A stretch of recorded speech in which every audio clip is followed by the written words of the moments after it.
आ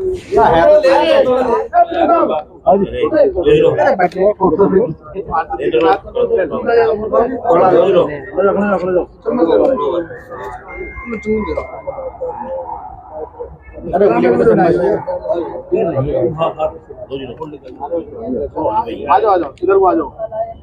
लो मुझे बिल्लू भाई लो दो लो खड़े हो लो भाई साहब चलो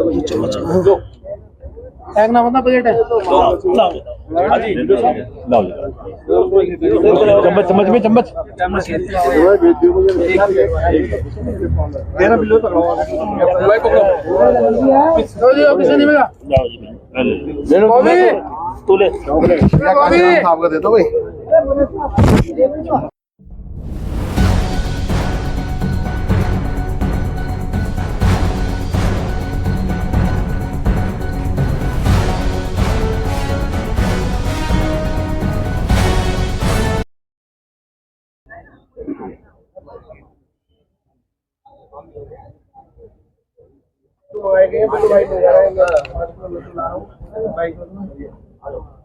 मारो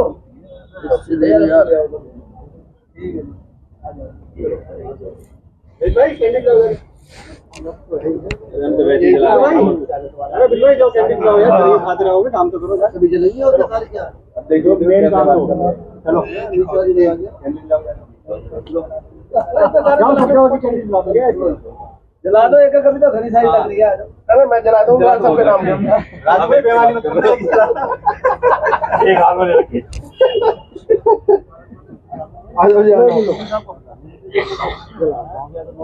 लो साहब राजीव भाई साहब आ जाओ हां एक एक जला दो एक एक जलो बिल्लू भाई जला दी तुमने सारे तुमने जला दी सारे तो तुमने जला दी एक एक जला दो लो जी भाई साहब छोटे हैं तुमने तो गाड़ी भाई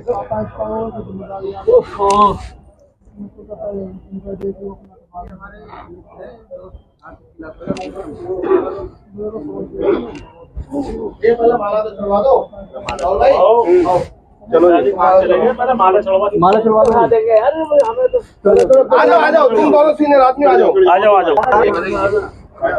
सीढ़ी के दे दो माला बताओ थोड़ा सा पहले लगे ये देख सीढ़ी है लो जी लो दिल्ली कर गया हां वापस करो देखो इधर को देखो इधर को सीधी येलो वाला सीधी ये निकाल दूंगा ना ना वो बाबा साहब डॉक्टर भीमराव अम्बेडकर डॉक्टर भीमराव अम्बेडकर धन्यवाद काशीराम साहब धन्यवाद काशीराम साहब भगवान गौतम बुद्ध की गौतम बुद्ध की आजा भाई और को देख रहा आराम से जाओ ना बैठ जाओ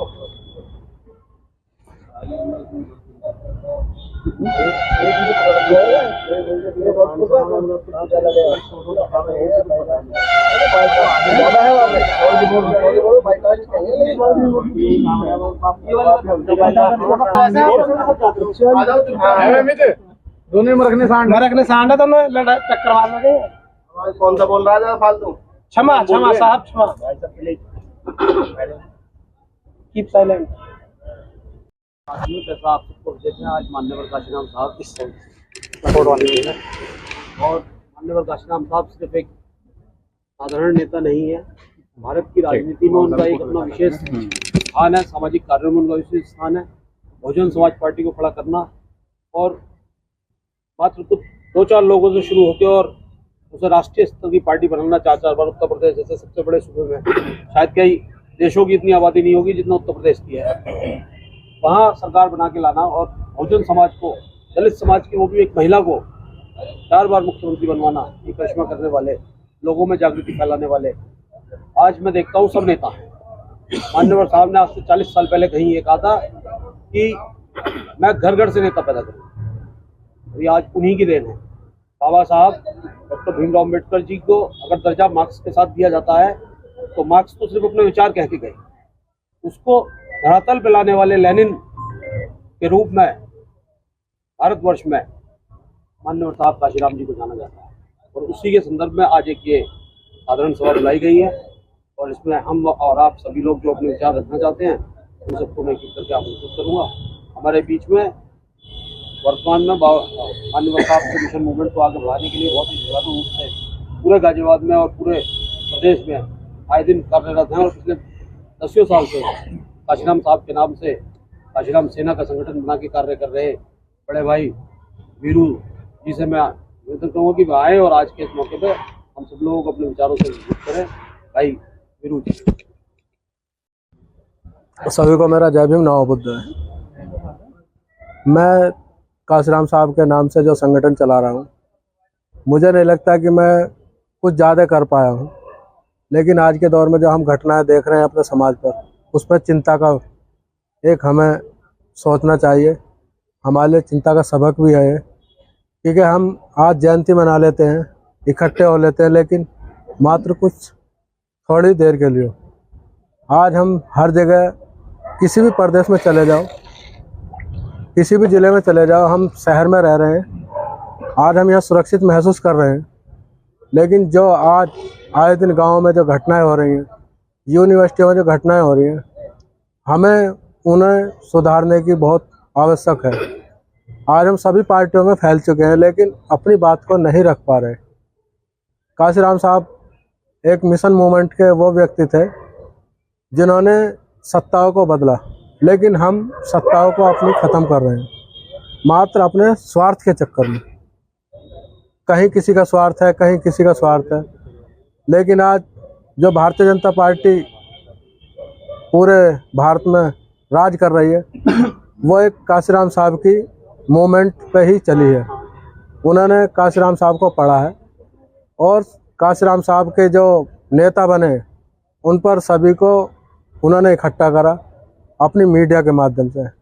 हम भले ही आज सभी पार्टियों में इकट्ठे हो, लेकिन हम अपनी बात को नहीं कह पा रहे हैं, क्योंकि किसी की सरकार है, जो सरकार में है वो डरता है कि मुझे पार्टी से बाहर ना कर दिया जाए, और हम दूसरी पार्टियों में तो हमें, क्योंकि हम कहते हैं तो हम पे केस लगते हैं ज़्यादातर, चाहे बसपा में, कांग्रेस में, सपा में। लेकिन हम लोग जब तक सांसद और विधायकों की तैयारी नहीं करेंगे, क्योंकि हर व्यक्ति सांसद और विधायक का चुनाव तो लड़ नहीं सकता। सांसद और विधायक बनना इतना आसान भी नहीं है। जिन पर पैसा है वो टिकट नहीं मांगते, आपने देखा होगा, और जो टिकट की लाइन में रहते हैं, लड़ने के लिए तैयार रहते हैं, उन्हें समाज इग्नोर करता है। उन्हें किसी भी भाषा में कहे कि ये पागल हो गया, क्योंकि पैसे वाला तो लड़ेगा नहीं। आपने भी देखा, पैसे वाला है तो अपने को बचाता है, अपनी फैक्ट्रियाँ बचाता है। या तो अपने समाज का एक नेता पैदा करो, आने वाले समय में सांसद बने, वो विधायक बने। ये जरूरी नहीं है हम आरक्षण वाली सीट पे ही जीत कर जाएं। बहुत सारी जनरल सीटें हैं, उन पर हमें नेता पैदा करने पड़ेंगे। विधायक जब तक हमारे नहीं बनेंगे, वो अत्याचार नहीं रुकेगा। लड़ाई संसद से और विधानसभा से है। हम मंदिर या मस्जिद की लड़ाई जो आज हमारा समाज लड़ रहा है, हम मुसलमानों के लिए बोल रहे हैं, क्या वो सही है? या हम हिंदुओं के लिए बोल रहे हैं, क्या वो सही है? हम अपनी एक भाषा बाबा साहब की तरह और काशीराम साहब की तरह राजनीति रखें। राजनीति का मतलब है, जब तक हम विधानसभा और संसद में नहीं पहुंचेंगे, कुछ नहीं होने वाला हमारा। चाहे हम कितने बड़े लीडर बन जाएं, कितने बड़े व्यापारी बन जाएं, लेकिन लड़ाई है विधानसभा और संसद की। पार्षद तक हम जिता नहीं पा रहे अपने। अब प्रधानी के चुनाव आ रहे हैं, तुम गांव में देख लेना, जनरल सीटों पर हमारा आदमी लड़ेगा भी नहीं। इतनी दहशतें फैल चुकी हैं। जब हम प्रधान नहीं बना सकते ऐसे टेक्नोलॉजी वाले युग में, तो हम आगे क्या करेंगे? अपने सिस्टम को हम नहीं सुधार पा रहे। आज हम देखते हैं कहीं ना कहीं हम आपस में ही बहस करते हैं। हम उस चीज़ को नहीं सोच रहे कि हमारे आने वाला भविष्य क्या होगा। सब कहते हैं कास्ट, हमारी कास्ट पर तो वैसे ही धब्बा लगा चुके हैं लोग। हमें कहते हैं नीला कबूतर, जबकि सब रहते हैं। आप क्या लोग उन चीज़ों को सभी सोचते हैं, लेकिन आज हम अकेले पड़ चुके हैं। एससी में बहुत सारी जातियां आ गई, हम सबकी आवाज़ उठा रहे हैं। या तो ऐसी आवाज़ बनो कि तुम्हारे पक्ष में हो सब, कि जाटा भी सबकी आवाज़ उठाने वाला है क्या? वाल्मीक भी है, खटीक भी है, धोबी भी है, यादव भी है, जाट भी है, गुजर भी है, लेकिन हम सबके साथ लग जाते हैं। जब हमारे पर अत्याचार होता तो हमारे साथ नहीं लगते, क्यों? आज कोई एक ऐसा नेता आवाज़ उठा देगा दूसरी बिरादरी का, उसके चक्कर में सब लग जाएंगे। अरे उन लोगों को देखो जो तुम्हारे लिए लड़ रहे हैं, अपने घर बार बिक चुके हैं उनके, जो मिशन के थे वो आज घर पर बैठे हैं। एक एक रुपया उन्होंने खर्च करा पार्टी के लिए। हम दूसरी पार्टी में हैं, लेकिन फिर भी हम उस पार्टी के लिए आवाज़ उठा रहे हैं जो आज अकेली है। उसे देखो, या तो हम ये कहते हैं कि गठबंधन में पहुंचो, कहते हैं लोहे को लोहा काटता है। अगर हम सत्ता की गैल सत्ता में शामिल हो जाएं, बहन कुमारी मायावती अगर जो बीजेपी से गठबंधन कर लें, कुछ तो राहत मिलेगी, कुछ तो ताकत पैदा होगी। सत्ता से ही तो ताकत आएगी हमें। अगर हम निर्विरोध पीछे से लड़े जाएंगे तो हमारा क्या होगा? हम आज के दौर में शायद पार्षद भी नहीं जिता पाए। हम अभी हाल ही में चुनाव हुए पिछले साल, कितने पार्षद आए हमें सत्ता में शामिल होना होगा। अगर हम सत्ता में शामिल नहीं हो तो हम पे अत्याचार और बढ़ेंगे। हाल ही में कल राजस्थान में एक हमारा स्टूडेंट मारा गया है होली ना खेलने के उसमें। वो अपनी पढ़ाई कर रहा था लाइब्रेरी में, उसकी क्या गलती थी? बेचारा पढ़ाई कर रहा और उसे फिर भी जबरदस्ती मारा गया। क्यों? हमारे लोगों के खौफ खत्म हो चुके हैं। मैं ज़्यादा ना कहते हुए सभी को जय भीम, नमो बुद्धाय। व्यवस्था है, और व्यवस्था जब भी परिवर्तित हो पाएगी तब सब एक विचार से आएंगे। समस्या ये आती है कि मान्यवर साहब को तो हम आदर्श मान रहे हैं, उन्होंने एक पुस्तक लिखी थी चमचा युग, शायद ही मैं समझता हूँ यहाँ कोई 2-4 लोग होंगे जिन्होंने वो पढ़ी हो। आप उस पुस्तक को पढ़िए, उनके विचारों को अगर समझना चाहते हैं। गाजियाबाद का इतिहास रहा, मान्यवर साहब कहते थे हमारे यहाँ बीच में वो साथी भी बैठे हैं जिन्होंने साहब के साथ काम किया, और मैं उन्हें भी बुलाऊंगा, उनकी हम जानेंगे कि क्या व्यवहार था साहब का, कैसे कार्य करते थे। कि खुद साहब ये कहते थे कि भाई गाजियाबाद वालों, मैं पूरा उत्तर प्रदेश जीत पर तुमसे ही दुखी हूँ, तुम कब सुधरोगे? आए दिन वो गाजियाबाद से सिवाय शिकायतों को उनके पास कुछ नहीं जाता था। कहते थे देते मुझे कुछ हो नहीं। और साहब के जाने के बाद कि सत्ता में आए, पूर्ण रूप से सत्ता में आए, किससे गठबंधन करके आए थे? किसी से नहीं, पर उन सब कार्यकर्ताओं में ये जोश था कि भाई हमारा नेता हमारे बीच में गया, उसे पे बैक टू होम मिशन को कामयाब करें। लोगों ने काम किए। 2005 और 6 के समय में जिस दम से काम होते थे उस दम से काम होने बंद हो गए। तो सबको बड़ी बड़ी फॉर्च्यूनर गाड़ी, बड़ी बड़ी मालाएं, माला सिस्टम चला दिया है। जबकि मान्यवर साहब साफ मना करते थे किसी भी अपने कार्यक्रम में जहाँ मुख्य अतिथि गए, भाई ये मालाओं में तुम घंटा भर लगाओगे, मेरे पे इतना टाइम कहाँ, बैठ जाओ सामने, बात सुनो जिस बात के लिए आया हूँ मैं। तो हमें उस प्रोटोकॉल और उस कल्चरों को भी खत्म करना चाहिए। हम खुद आज एक किसी छोटे से संगठन के वो बन जाते हैं, बस उसमें ही हमें इतना वो चाहिए, मान सम्मान पूछो मत, तभी काम तो करो। मान सम्मान तो अपने आप मिलेगा, समाज देगा आपको। आज मान्यवर साहब के साथ मैं समझ रहा हूँ यहाँ बाबूजी बैठे हैं, इनके अलावा और तो कोई नहीं है साथ में, क्यों घाटीदत्त भाई बैठे हैं, वो उन्होंने प्रत्यक्ष देखा होगा, उनके साथ काम किया होगा। परंतु हम लोग बनना चाहते हैं सब। दूसरी बात, सब सुपीरियर है अपने आप, कोई कम नहीं समझता किसी को, सब ये मानते हैं कि हम ही हैं सब कुछ मानते हैं। ऐसा नहीं है। हम पार्षद भी जिताएंगे, हम विधायक भी जिताएंगे और जिताए भी हैं, गाजियाबाद से भी जिताए। और या मुरादनगर की अगर हम बात करें तो मुरादनगर में आपके और भी चेयरमैन कौन है और किस पार्टी से हैं, जिला पंचायत सदस्य कितने हैं, उन्हें भी आप देख लें। ऐसा नहीं है, शहरी क्षेत्र का मामला अलग है, देहात क्षेत्र का अलग है, काम भी हो रहा है। इसी क्रम में हमारे बीच में बहुत हमारे करीबी साथी जो राजनीतिक संगठन में भी, सामाजिक संगठन में भी, धार्मिक संगठन में और थोड़ी बात आर्थिक संगठनों में भी, उनमें मजबूती के साथ समाज को रिप्रेजेंट करते हैं। बड़े भाई राजेंद्र कुमार राजू जी को मैं आमंत्रित करूँगा कि वो आए और इस अवसर पर हम सब लोगों को अपने विचारों से बताएं। और इस अवसर पर मुझे बोलने का मौका मेरे छोटे भाई चेयरमैन साहब ने दिया, उनका भी धन्यवाद। और क्योंकि आज काशीराम साहब का जन्मदिन है, बड़ी धूमधाम से मनाया भी गया है और हम लोग भी जो इकट्ठे हुए हैं बड़ी तादाद में, तो हम पहले तो सभी को जय भीम करते हैं। मान्यवर साहब के साथ हमने काम तो नहीं किया लेकिन उनके विचार जरूर सुने हैं और रैलियों में गए भी हैं, देखे भी हैं, लेकिन विचारों से ये है, लेकिन काम बहन जी के साथ ही किया है। और उसके बाद में संगठन में छोटे मोटे पदों में भी मैं रहा हूँ। और साहब एक ही बात कहते थे कि हमें तो कार्यकर्ता चाहिए, नेता तो हम अपने आप बना देते हैं। अभी अन्ना भाई ने कहा और भाई साहब ने भी बताया कि विधानसभा लोकसभा जरूरी है हमें जीतना, और लोकसभा और विधानसभा जब भी जीतेंगे जब हमारा संगठन मजबूत होगा, आपस में कोई किसी की कटास नहीं करेगा। 2012 में हमने 4 विधायक दिए, MP भी जीते, वो क्योंकि संगठन बड़ा मजबूत था। आज क्या है, ईर्षा हो गई एक दूसरे के संगठन में आपस में बैठने के में भी कोई एक दूसरे की बात को मानने को तैयार नहीं था। पहले एक तरीके से जिसने कह दिया इधर चलना तो सब उधर ही चलते थे। अन्ना भाई संगठन में कोई किसी में काम करो, कुछ नहीं करो, लेकिन ये है कि अपने समाज की कोई भी आवाज़ बुलंद करने के लिए अगर कोई दिक्कत है, संगठन हो ना हो, MP हो ना हो, विधायक हो या ना हो, लेकिन संगठन बहुत बड़ा है। एक आवाज़ में वहाँ इकट्ठे हो जाओ तो तुम्हारा सबसे पहला काम होगा। तुम्हारे समझ लो MP से पहले भी वो काम होगा, तो अपने को कभी छोड़ा ना समझे। तभी तो जय भीम न हो जाए। समाज पार्टी से पार्षद भी रहे हमारे, उनको चाचा ही बोलते हैं उन्हें, ठीक है जी, हमारे चाचा श्री हरिदत्त जाटव जी, और आज उनका जन्मदिन भी है, उसके लिए एक बार जोरदार आपको जन्मदिन की बहुत।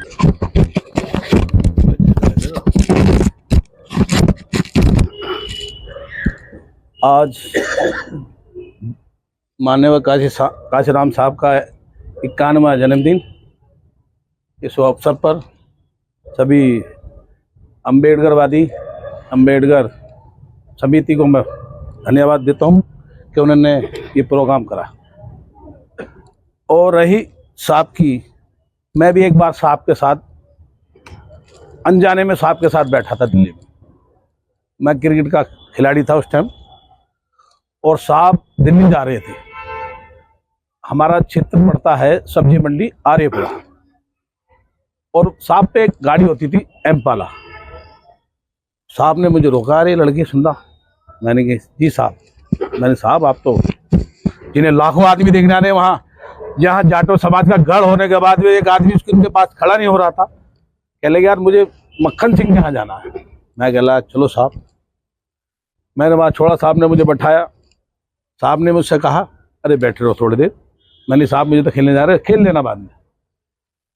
कह लगे साहब ये दिल्ली के चमार नहीं सुधरेंगे।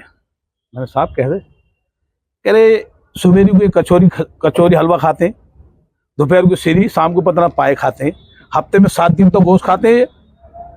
इन्हें क्या पता, उनसे पूछो जो लीला झंडा नंगे पैर लेकर नखलों तक जाते हैं, उनसे पूछो ना।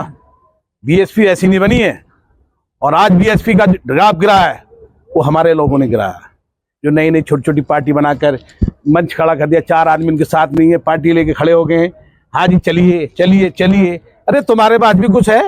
एक जिसे पोस्ट नहीं दी वो निकल के बाहर भाग गया, उन्हें नई पार्टी बना ली। हमारे अंदर कमी है, हम अपनी कमी को ढूंढे ना कि हमने क्या करा। रही गठबंधन की बात, कोई सत्ताधारी पार्टी क्यों गठबंधन करेगी जब पूरे बहुमत में सरकार है उसकी? क्यों करेगी वो? अरे तुमसे दूसरे दल तो करने को तैयार नहीं है गठबंधन। उनके 20 विधायक आ जाएंगे, टूट के BJP में भग जाएंगे। जो भी आज मूवमेंट ठीक है ढीला पड़ा है, आज फिर एक जुट हो जाओ, कोई बात नहीं। साहब भी कहते थे अरे माल कोई दे रहा ले लो, 70 साल से तुम माल देते तो आए हो, अब तो तुम लेने का वक्त है। इस बात को कोई नहीं सोचता। अरे आप लाला के पास चलो, मेरे क्षेत्र में एक लाला है, जब मैं पार्षद था मेरे पास आया, वो कह रहा एक लेटर लिख दो जी। मैंने लेटर लिखवा के उसका काम हो गया। जब मैं चुनाव लड़ने के बाद मैं कहने लगा भाई, कह रहा भाई साहब हाथी पे वोट डालने को जी नहीं करता, आपसे अपना काम तो निकलवा लेंगे, आपका काम नहीं निकाल लेंगे, आपको चक्कर लगाएंगे, सारी तरह घुमाएंगे।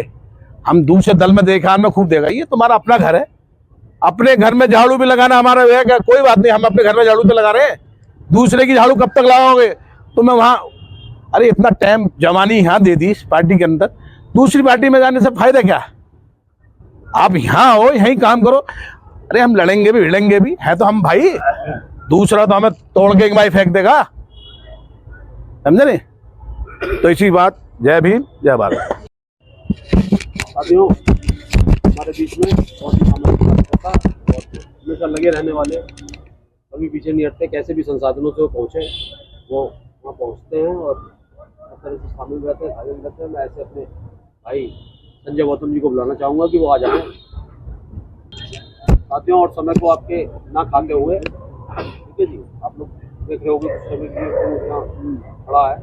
मैं हमारे बीच में श्रद्धेय भजन लाल जी मौजूद हैं। ये वो शख्सियत हैं और ये वो टीम है जिन्होंने साहब के साथ सही में काम किया गाजियाबाद में लाए। ये भूमि गाजियाबाद की बुद्धप्रिय मौर्य की भूमि थी।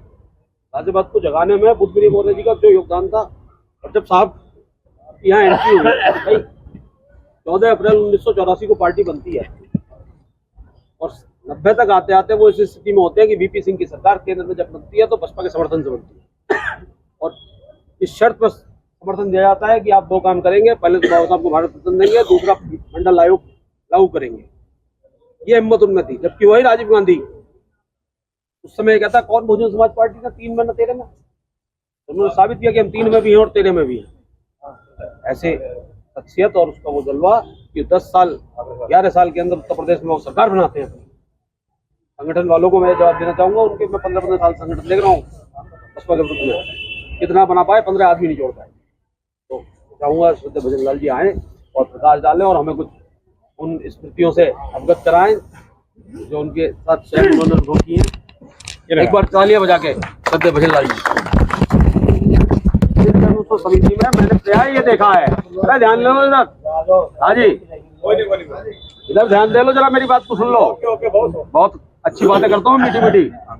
उसमें जिसे अध्यक्ष बनना है, सेक्रेटरी बनना है, वो तो बनाएगा सदस्य, पर 7-8 सालों से मैं गवाऊं कुछ नहीं बनना। 40 से 50 मेंबर हर बार समिति को बना देना। इसके लिए एक बार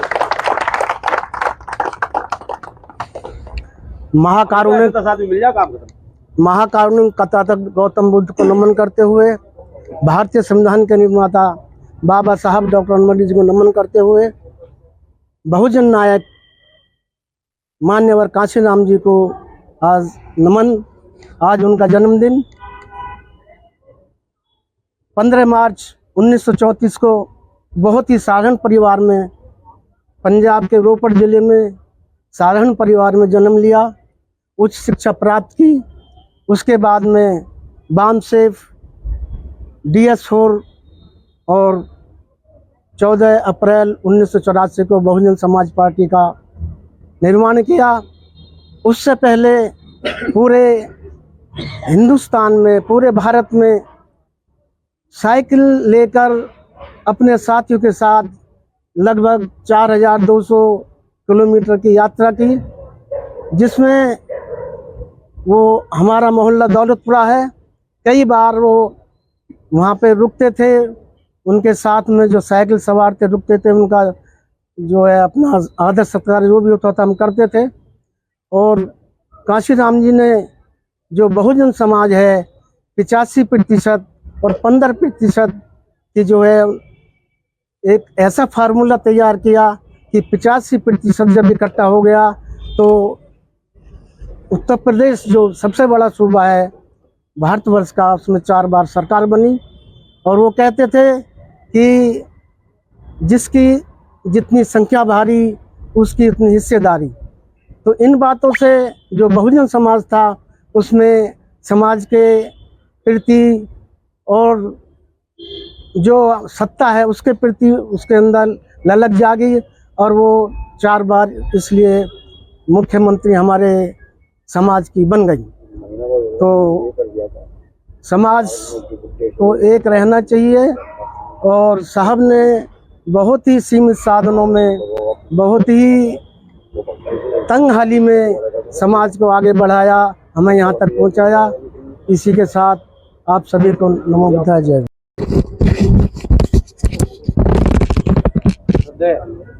ठेकेदार जी, अध्यक्ष संत रविदास टेम्पल ट्रस्ट, मैं उनसे आग्रह करूंगा और पूर्व पार्षद रहे हैं गंगा के सागर गौतम बुद्ध जी को, महात्मा बाबा साहब डॉक्टर भीमराव जी, माननीय काशीराम साहब को करते हुए, और आज जो हमारी नई अम्बेडकर जो कमेटी बनी है फर्स्ट टाइम उनको ये मौका मिला है कि माननीय काशीराम साहब का जन्म मनाने के लिए। उनको बहुत बहुत साधुवाद, बहुत बहुत धन्यवाद उनका। और हमारे भिन्न भिन्न क्षेत्रों से आए सभी को नमो बुद्धाय, जय भीम। देखो, बाबा साहब के बाद में मौर्य जी ने हमारे समाज को जगाया। उन्होंने बहुत क्रांतिकारी, उनके भाषण हुआ करते थे, रातों रात आदमी उनको सुनने के लिए रुके रहते थे। बहुत बात पिटाई भी लोगों ने खाई। इस वजह बस अपने पार्टी इधर उधर चेंज करके अपना थोड़ा सा मान सम्मान खो दिया था। इधर बीजेपी में जाकर के कांग्रेस में तब भी ठीक था, लेकिन कुछ लोग जब उनकी मृत्यु हुई थी तो हमारे कुछ पार्षद थे और भी माननीय विधायक सांसद जी सुरेंद्र गोयल जी, वो जबरदस्ती लेकर के उनको घुमाए थे। उसके बाद में फिर माननीय काशीराम साहब ने अपनी नौकरी छोड़ करके और अपने घर बार परिवार को छोड़ करके, जितने से घर छोड़ा हुआ कभी दोबारा लौट करके वो नहीं गए और समाज के प्रति वो लगे रहे। बहन जी में उन्होंने ललक देखी कि भाई हाँ, ये हमारे साथ वकालत कर रही थी कि मेरे साथ ये चलने वाली है, और उनको देखा उन्होंने कि भाई हाँ, ये राजनीति में अग्रणी रहेंगे, और वो उनका निर्णय सही रहा। बात यह है कि भाई हमारे विधायक सांसद अब तो नहीं बन गए। मैं भी छोटे से चुनाव लड़ा जिला सीट से। एक तो हमारी जो माननीय काशीराम के साहब के सामने कैडर चला करता था एक हफ्ते का, वो कैडर वाला आदमी हमारे नेता आज की हमारी पार्टी में बसपा में कोई नहीं है। 8-8 दिन कैडर चलता था, लोगों को समझाया जाता था चुनाव लड़ने के बारे में, लोगों को जोड़ने के बारे में, लेकिन वो स्थिति बिल्कुल खत्म है। दूसरा, सेक्टर अध्यक्ष, विधानसभा अध्यक्ष बनते हैं, बूथ कमेटी हमारी जीरो रहती है। चुनाव में बूथ कमेटी रीढ़ की हड्डी होती है। आदमी उनको वोटरों को निकालना, उनको समझाना, एक एक आदमी वोट पर निगाह रहती है। उसके बाद वो एक दूसरे ने उठाया, बता करके पेश कर दिया, हाँ जी बन गई, लेकिन उसको कोई चेक नहीं करता। दूसरा, हमारे जो संगठन इतने बन गए हैं, या मैं या कोई भी और है, इतने संगठन बन गए कि हम बजाय सोने की बजाय हम बिखर के टूट रहे हैं। किसी के प्रोग्राम में एक दूसरे जाने को तैयार नहीं है। और भाई ने कहा था भाई हमारे क्षेत्र समाज के लोगों पे अत्याचार हो रहे हैं, उनके साथ बहन बेटियों के साथ हो रहा है, लेकिन वो समूह के साथ में अगर जाए तो हमारे उन लोगों की हिम्मत भी बढ़े, शासन प्रशासन पर दबाव भी हो, लेकिन कोई जाने को तैयार नहीं। हम आप बिना नहीं सकते कि हमारे छोटे छोटे जो संगठन बन गए हैं, उनसे हमारे इतना बिखराव हो गया है कि हम आपस में एक दूसरे के मिलकर के काम नहीं कर सकते।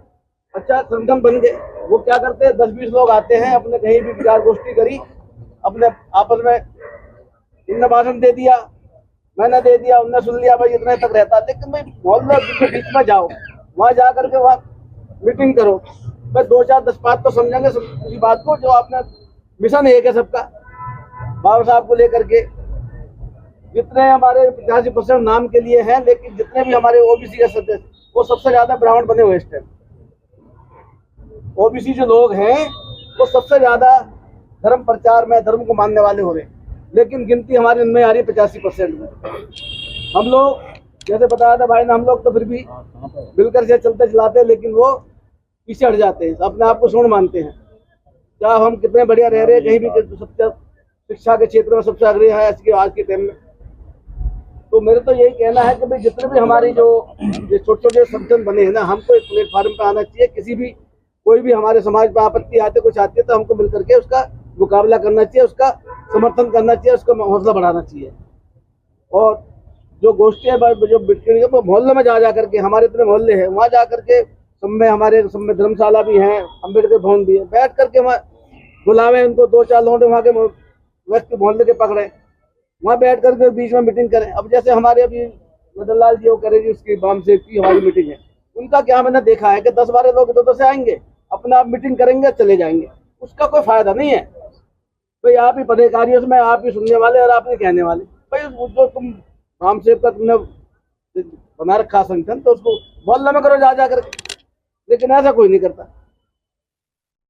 तो मैं आज अम्बेडकर जी को बहुत बहुत बधाई। उन्होंने माननीय काशीराम साहब के जन्मदिन पर हम लोगों को याद किया। बहुत बहुत सबको धन्यवाद, साधुवाद, जय भीम, नमो। कोई और साथी अपनी बात कहना चाहता हो तो? इसी क्रम में डॉक्टर बी आर अम्बेडकर जन्मोत्सव समिति के सचिव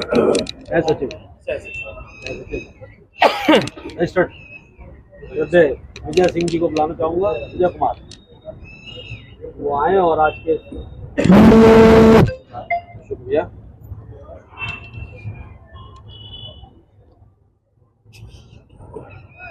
बाबा साहब को नमन करते हुए काशीराम साहब की ये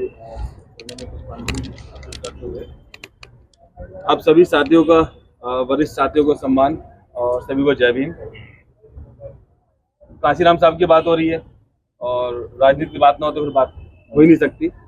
काशीराम साहब ने सब कुछ छोड़ के ये ठाना कि मैं चलो समाज में जाता हूँ और एक नई क्रांति खड़ी करने के लिए उन्होंने अपनी एक शुरुआत की। तो उन्होंने देखा कि वो समाज जो जड़ मुक्त विहीन है, ठीक है, जिसकी कोई सामाजिक जड़ें नहीं है, कैसे राजनीति में आगे आएगा, किस तरह से इनका इन्हें एक मंच पर लाना है। इन जो रीढ़ विहीन है, इनकी कमर के अंदर रीढ़ नहीं है, हर समय झुके हुए, इन्हें कैसे एक मजबूत स्थिति में लाया जाए।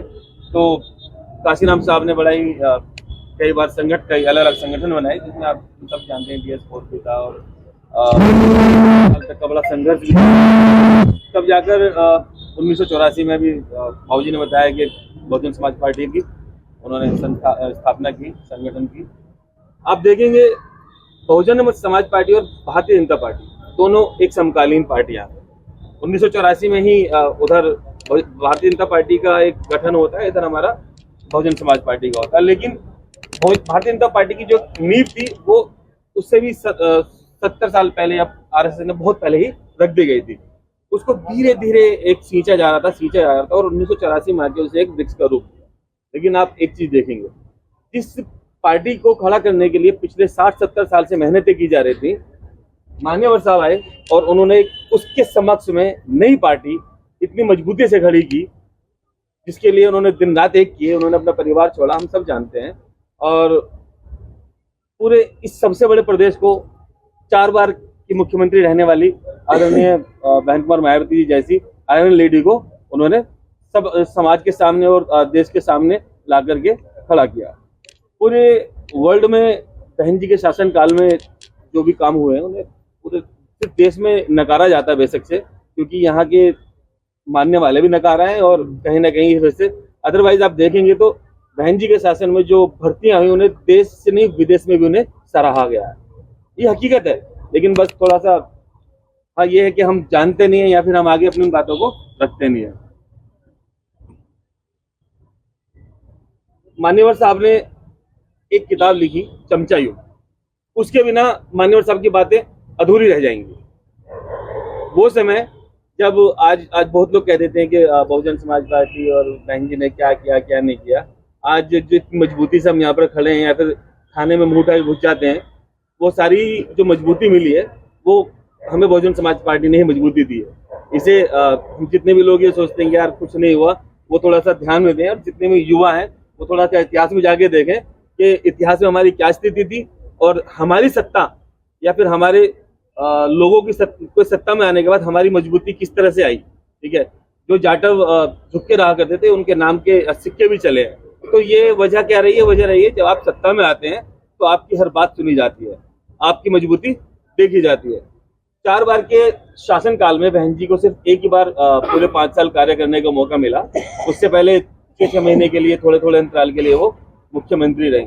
लेकिन आप एक बार ध्यान देंगे, जब उन्हें 5 साल के लिए मौका मिला तो आपने वो महापुरुष, वो बहुजनों के महापुरुष जो जिन्हें ये मनुवादियों ने गाड़ दिया था जमीन के नीचे, ठीक है, उन्हें बाहर निकालने का काम किया। आप जाते हैं लखनऊ, आप जाके देखते हैं कि यहाँ भी वहां पे ज्योतिराज साहब खिले भी हैं, शाहू जी महाराज की भी इतनी बड़ी प्रतिमा है।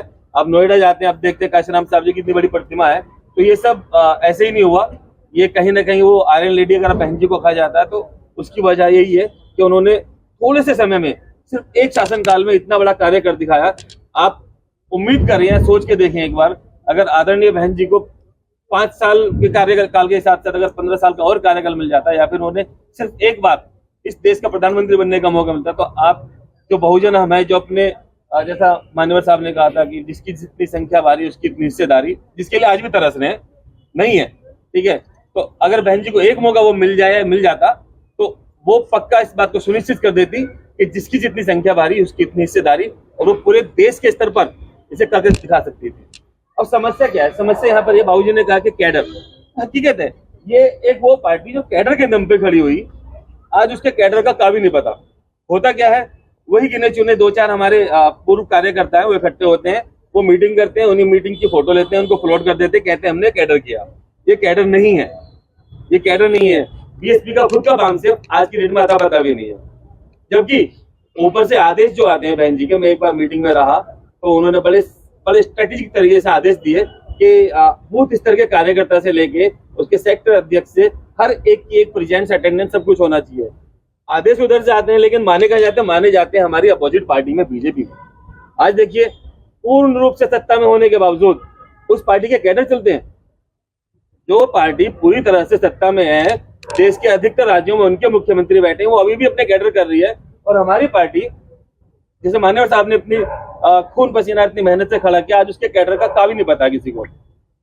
हमारे बुरा मत मानिएगा, हमारे कुछ लोग जो इसमें आगे हैं या फिर मीटिंग कराते हैं, हमारे वरिष्ठ साथी भी, सही बात है, वो आते हैं 10-5 लोग मामले से हमने मीटिंग की चले जाते हैं। ना तो हमारे युवा और ना हमारे बड़े, हमारे वरिष्ठ साथी भी ये नहीं करते।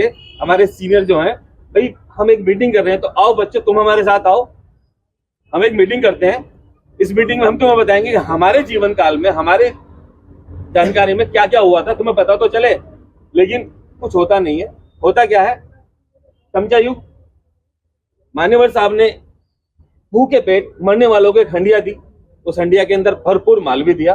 पैदा वो पहले से हमारे नेता थे कि उन्होंने बता दिया पहले ही कि ऐसे चमचे भी होंगे जो अपनी ही हंडिया को खाली करेंगे। और आज क्या हो रहा है, आज यही हो रहा है, वही चमचे वो हंडिया खाली कर रहे हैं। और जिन्हें कपड़े पहनने का, खाने का अधिकार नहीं था, आज वो इतने ज्यादा जरूरत से समझदार बन चुके हैं, वो हमारे महापुरुषों से भी ज्यादा समझदार बन चुके हैं। उन्हें लगता है कि अगर वो जो बातें कह रहे हैं वो बात मानी जाएंगी तो ही ठीक है। आज देखिए काशीराम साहब के नाम पे पूरे देश में कितने संगठन चल रहे हैं, ढेरों संगठन चल रहे हैं ना। और हम यहाँ पर कितने गिनती के 20-25 लोग खड़े, कहाँ गए वो संगठन? अभी कोई राजनीतिक चुनाव चल रहा होता तो सारे यहाँ पे बुनाने में लगे हुए होते। बात हम करेंगे मान्यवर साहब की, बात करेंगे हम बहन जी की, बात करेंगे बाबा साहब की, लेकिन हम करेंगे कुछ नहीं। और ये आलोचनाएं देखिए जरूरी है, अगर आलोचनाएं नहीं होंगी तो कुछ होगा भी नहीं। तो मेरी यहाँ पर बैठे सभी साथियों से गुजारिश है, सब साथ मिलकर, हम ये हर बार मीटिंगों की बात आती है, हम कहते हैं हम कैडर करेंगे, मिलेंगे, लेकिन हम करते नहीं है। मेरी सबसे गुजारिश ये है कि जहां भी कहीं मीटिंग हो, हम सब साथ आए, अपने घर से बच्चों और बड़ों को भी लेकर के आए, अपने आसपास में सबको बताएं। देखिए जन्मोत्सव समिति में इस बार आपको राहुल सिंह अध्यक्ष मिले हैं, और मैं समझता हूँ कि बड़ी अच्छी सोच रखते हैं, चाहते हैं कि जो चीजें सिर्फ एक हवाओं में या फिर किताबों में लिखी जाती हैं, जिन्हें अमली जामा नहीं बनाया जाता, तो वो इम्प्लीमेंट करना चाहते हैं। मैं चाहता हूँ आप और हम सब मिलकर उनका साथ दें। जगह जगह हमारे इस गाजियाबाद क्षेत्र के अंदर 100 वार्ड हैं, उनकी एक सोच है कि हर एक वार्ड से मीटिंग करी जाए, हर एक वार्ड तक हम पहुंचे। तो मेरा सिर्फ इतना कहना है कि हम लोग जिस भी वार्ड में हमारे जानकार हैं, हम सब राहुल भाई से कोऑर्डिनेट करके जैसे और ऐसी बड़ी बड़ी मीटिंग्स कराएं, जिससे कि जन्मोत्सव समिति का दायरा बहुत बड़ा, पूरे जिले की ये सबसे बड़ी जन्मोत्सव समिति है और पूरे जिले के लिए इतने बड़े प्रोग्राम भी करती है और नए नए विचार भी आ रहे हैं। तो आप सभी से मेरी गुजारिश ये है कि सब एक साथ एकजुट होकर इस समिति को साथ ज्यादा से ज्यादा दें और बड़ी से बड़ी मीटिंग कराएं और अपने बच्चों से लेकर बड़ों तक सबको हम जागरूक कराएं कि हमारे महापुरुषों ने अपनी क्या क्या मतलब सब बलिदान ही दिया है, उनके सेक्रीफाइस है जिनके आज हम फल खा रहे हैं, मजे ले रहे हैं। ठीक है, वो कहते हैं ना कि हमारे महापुरुषों ने फलों के पेड़ लगाए, आज उन पेड़ों पर फल लग रहे हैं तो हम खा रहे हैं। अगर हमने आज उन फलों के पेड़ों को नहीं सींचा या हमने नए पेड़ नहीं लगाए तो याद रखिएगा, हकीकत यह है कि आने वाली जो हमारी नस्लें होंगी ना, वो फिर से वही वापसी इस पर जाएंगे और हमें उन बुरे शब्दों से नवाजेंगे कि ऐसे भी लोग आए थे जिन्होंने हमारे महापुरुषों ने बड़े अच्छे अच्छे काम किए, फल लगा के दिए और आज हमें भूखा मार रहे हैं। मैं इसी के साथ अपनी बात को समाप्त करूंगा। बहुत बहुत इतना तो पता चल जाता है ये एक संगठन चला रहा है, उस तरीके का आदमी दिमाग खाएगा, चंदा मांगेगा, वो मिलने से उसे मना करते रहे। 4-5 दिन लगातार हो गए और साहब पूरे टाइम बैठ के चले आए ऑफिस से। वो शख्सियत गाजियाबाद में डीएम भी रहा और जुड़ा फिर साहब से, तो साहब अल्लाह के उसने एक दिन का बुला के लाओ इस अंदर, कौन है काशिराम, क्या चाहता है? मैं कहा भाई क्या बीमारी है तुझे? मान्यवर साहब मजाक नहीं है कि उस जमाने का जो बंदा एमएससी हो और साइंटिस्ट हो डीआरडीओ में, डीआरडीओ छोटा मोटा संगठन डिफेंस डेवलपमेंट ऑर्गेनाइजेशन, उसका साइंटिस्ट मुस्कुरा के एक जवाब देता है उन्हें, तो जो मुझे है वही तुम्हें लगा रही है। तो बीमारी मुझे है, अगले को इंटरेस्ट आया, अपना गुस्सा गुस्सा तो भूल गया और उसने बात करी साहब के साथ, उसके साथ 3.5 घंटे चर्चा हुई, बातचीत हुई, उसका पूरा ब्रेन वॉश हुआ। 10,000 की उम्मीद में साहब उसके पास गए थे, 1 लाख रुपये और सारे टाइम लास्ट तक वो उसके साथ, इसके मान्यवर साहब के साथ लगे रहे। अब जाके वो कहीं हो तो हो, ठीक है जी। उसी क्रम में मैं आगे समिति के महामंत्री जी को बुलाना चाहूँगा, वो आए और अपने विचार रखें, उसके बाद में अध्यक्ष संबोधन करके समापन करें सभा को।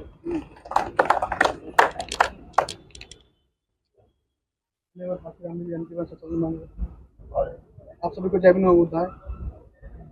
बहुत अच्छी बातें आज मतलब सुनने के लिए मिली और पुराने इतिहास के बारे में जानकारी मिली।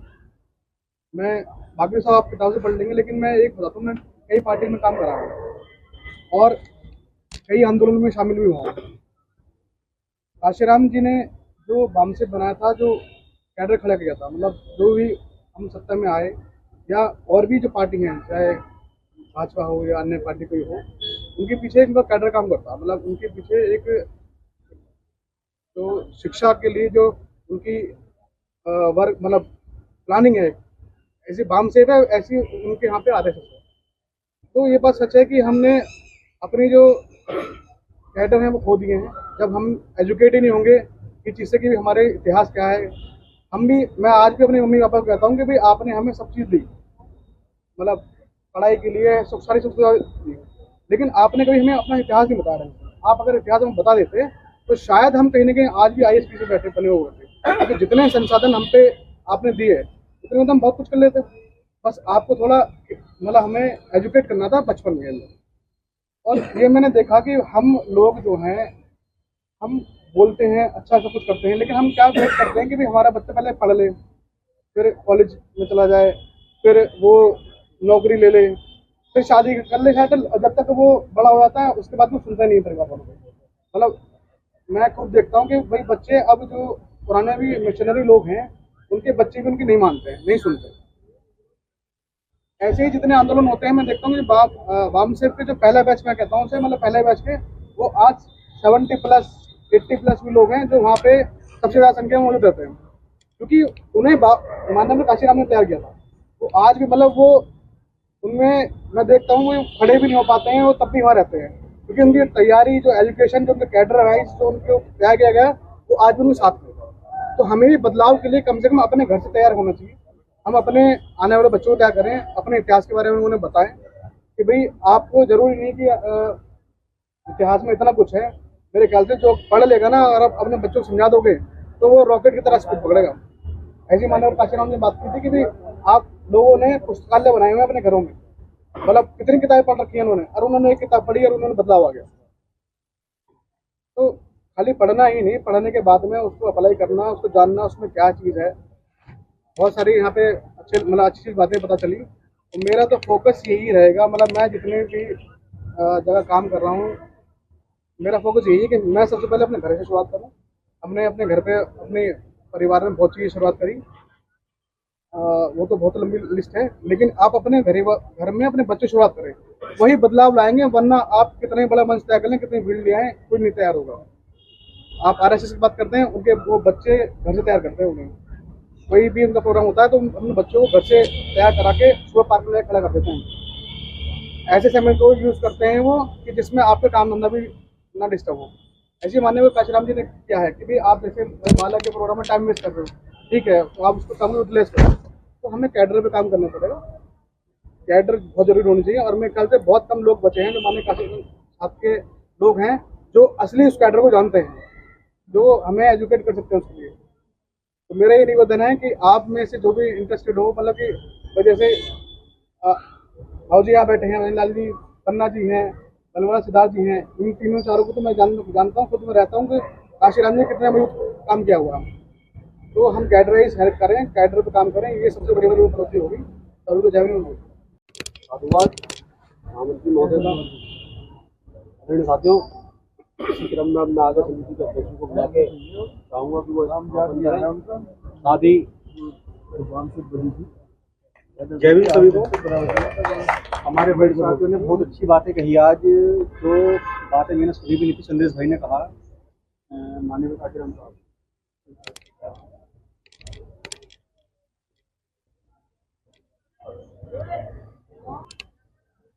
माननीय काशीराम साहब की अगर हम बात करें, माननीय काशीराम साहब वो सबसे पहले हैं जिन्होंने बहुजन समाज के अंदर एक ऐसी अलग जगह राजनीति की। मैं ये जानता हूँ कि अगर मैं यहाँ बात करूँ, हम 25 से 30 लोग हैं तो कम से कम 20-22 लोग हम राजनीति में इंटरेस्ट लेते होंगे। आज सिर्फ काशीराम साहब की देन है वो, और किसी की देन नहीं है। और काशीराम साहब ने एक ऐसा स्कूल खड़ा करा हमारे बहुजन समाज के लिए, जिसमें से लोग पढ़ के निकल रहे हैं और दूसरे दलों की जाकर शोभा बढ़ा रहे हैं, वो सिर्फ अपने स्वार्थ के लिए, जो कि बहुत गलत है। हमारे लोगों को इन चीज़ों पर विचार करना चाहिए। और ख़ास तौर से मैं कहना चाहूँगा, अगर हम लोकसभा की बात करें इस बार की, चाहे वो समाजवादी पार्टी हो, चाहे वो बीजेपी हो, जो लोग जीत के आए कम से कम भी उसमें 25% लोग वो थे जो बहुजन समाज पार्टी का कभी हिस्सा रहे थे, ज़्यादा थे इससे भी, जो बहुजन समाज पार्टी का कभी हिस्सा रहे हैं, वो लोग आज MP MLA बन के बैठे हुए हैं दूसरे दलों के अंदर। तो हमें इन सब चीज़ों पर ध्यान देना चाहिए आगे आने वाले टाइम के अंदर। और दूसरी चीज ये है कि माननीय काशीराम साहब, उन्होंने एक ऐसा पेड़ लगाया, उन्होंने कहा कि फल खाना, जड़ें मत खोदना। लेकिन हमारे लोग क्या कर रहे हैं आज? फल तो खा लिए उन्होंने जितने खाने थे, आज वो उस पेड़ की टहनियाँ निकाल रहे हैं और नई नई टहनियाँ अलग अलग जगह लगा रहे हैं, नए नए संगठन खड़े कर रहे हैं। लेकिन वो लोग 4 लोग इकट्ठा नहीं कर सकते हैं, एक राष्ट्रीय पार्टी गाड़ी के अंदर आ जाती है। ऐसे ऐसे लोग जिन्हों के साथ 4 आदमी नहीं चल सकते, वो राष्ट्रीय पार्टी बना के बैठे हैं आजकल। तो हमारे लोगों को इन सब चीज़ों पर विचार करना चाहिए और ऐसे लोगों को साथ नहीं देना चाहिए। जो माननीय काशीराम साहब ने पार्टी बनाई है, उसी पार्टी पर हमको देखना चाहिए, विचार करना चाहिए। और आप सभी लोगों से कहूँगा कि मैं बहन जी की बात करूँ, अगर हम बहुजन समाज पार्टी की बात करते हैं, माननीय काशीराम साहब की बात करते हैं, तो बहन जी से पीछे नहीं रह सकते। बहन जी की अगर बात करें, बहन जी एक वो शख्सियत है, अगर हम एक नॉर्मल पार्षद की या एक छोटे मोटे चुनाव की बात करें, अगर कोई हमारा एक नॉर्मल जेंट्स की बात करते हैं, अगर कहीं से चुनाव लड़ने लग जाए वो, तो उसे उसके क्षेत्र के ही लोग नहीं जीतने देते। लेकिन बहन जी ऐसे उत्तर प्रदेश के अंदर, इतने बड़े उत्तर प्रदेश के अंदर 4 बार मुख्यमंत्री रहे, जो बहुत बड़ी बात है। क्योंकि हमारे लोग, हमारे एक जेंट्स को नहीं बनने थे, वो तो एक लेडीज थी, उसके बाद वो 4 बार मुख्यमंत्री बनी है, जो ये बहुत बड़ी बात है। उस चीज़ पर हमें विचार करना चाहिए। और आने वाले समय के लिए हमें सभी को ये विचार करना है कि किस तरीके से हम लोग बहुजन समाज पार्टी के लिए काम करें, माननीय काशीराम साहब का जो सपना था उसको भी आगे ले जाएं।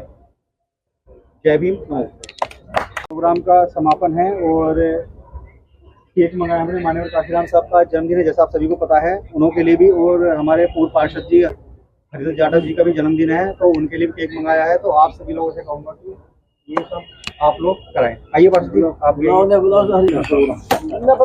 बदल रखा है मेरा, बढ़िया बढ़िया करके बता।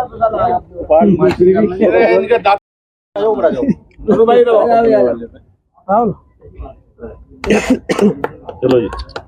Happy birthday to you, happy birthday to you. मैंने मानना साहब को खिला दो। और डिस्पोजल चम्मच देना, सुनील भाई चम्मच चम्मच चम्मच एक मिनट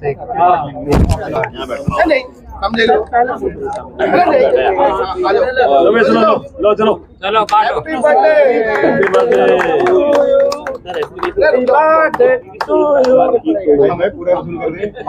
भैया केक मंगाया तो पैसे सुन लगा करूँ अपने।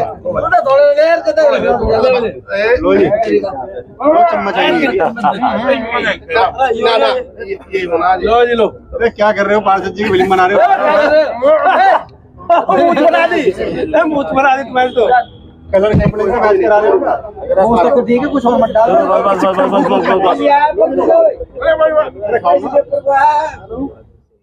कपड़े से मैच करा दिया बिल्कुल सही। कपड़े से मैच है, केक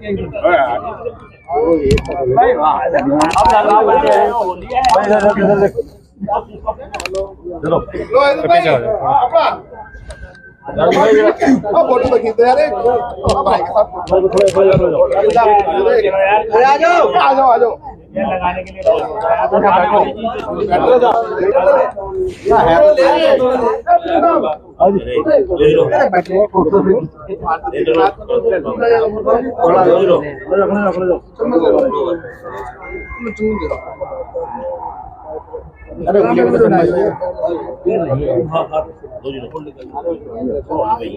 इधर को आ जाओ बिल्लू भाई लो दो से लो खड़े हो भाई साहब एक ना बंदा बजट है चम्मच चम्मच में चम्मच मेरा बिल्लू पकड़ो किसे नहीं मिला तू ले साहब का दे दो भाई